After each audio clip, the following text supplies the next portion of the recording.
আমরা সবাই আশা করি অল্প সময়ের মধ্যে উনি সুস্থ হয়ে আমাদের মাঝে ফিরে আসবেন। আজকের এই সমিতি কর্তৃক আয়োজিত সারাদিনব্যাপী অনুষ্ঠানের আমি মনে করি যারা ঢাকায় আপনারা বসবাস করেন, আমরা একসময় নিজেদের ভিতরে খুব ঘনিষ্ঠভাবে মিশে থাকার বা একাকিত হওয়ারও সুযোগ কম পেতাম। লালমনিরহাট সমিতি সেই সুযোগটা আজকে তৈরি করে দিয়েছে।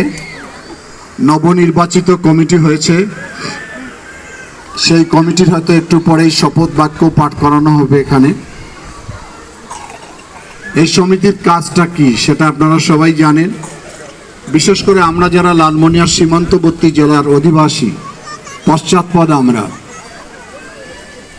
যেমনি পশ্চাৎপদ তেমনি সীমান্তবর্তী, সে সঙ্গে আমরা সবাই একে আর একজনের সঙ্গে পরিচয় দিতে খুব স্বাচ্ছন্দ্য বোধ করি না।